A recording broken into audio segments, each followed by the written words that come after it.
नागपूर शहर cyber police ठाण्यात दाखल गुन्ह्यांतर्गत डिजिटल अरेस्टच्या नावाखाली नागरिकाची सायबर फसवणूक करणाऱ्या आरोपीला अटक करण्यात आली आहे। बनावट पोलीस अधिकारी असल्याचं भासवून व्हॉट्सअपद्वारे भीती दाखवत आरोपीने फिर्यादीकडून 78,50,000 रुपये उकळले होते।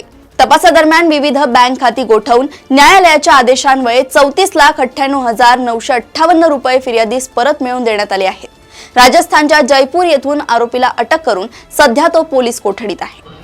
नागपूर सायबर पोलीस ठाण्याकडे गुन्हा नंबर 111 हा दाखल होता। यामध्ये फिर्यादी यांना तुमचं जे अकाउंट आहे ते जेट एव्हरेजचे नरेश गोयल यांचा जो 538 करोडचा घोटाळा आहे त्या घोटाळ्यामध्ये तुमच्या अकाउंटमध्ये पैसे आलेले असून त्याची चौकशी चालू असून तुम्हाला त्याबाबत आम्ही समन्स पाठवत आहोत वगैरे आणि खोटे कोर्टाचे तसेच RBIचे CBIचे स्टॅम्प असलेले त्यांना कागदपत्र पाठवून त्यांना डिजिटल अरेस्ट करण्यात आले होते। त्यामध्ये त्यांचे 58,50,000 रुपये त्यांना वेगवेगळ्या खात्यावर भरायला लावून सदरची रक्कम केस पूर्ण होईपर्यंत सुरक्षित राहील वगैरे असं सांगून त्यांची फसवणूक केली होती। सदरचा गुन्हा 111/25 विविध कलमान्वये IT ऍक्टद्वारे दाखल करण्यात आला होता।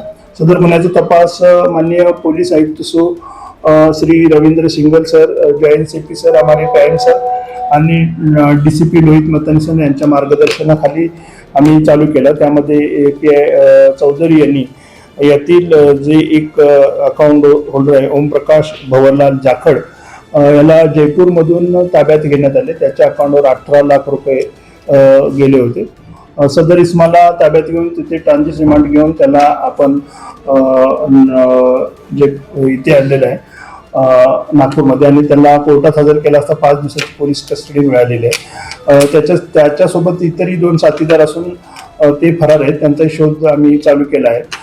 यापूर्वी सदर गुन्ह्यातील जी रक्कम आहे ती वेगवेगळ्या खात्यावर तात्काळ आपण फ्रीज करून सदरची रकमेपैकी 34,98,000 रक्कम फिर्यादीस यापूर्वीच परत करण्यात आलेली आहे। उर्वरित रकमेचाही कोटी गेली शोध चालू असून इतर आरोपींचा आम्ही शोध वरिष्ठांच्या मार्गदर्शनाखाली चालू आहे। सदरचा ओमप्रकाश भवर हा व्यक्ती 49 वर्षाचा असून तो जयपूर म्हणजे राजस्थानचाच आहे।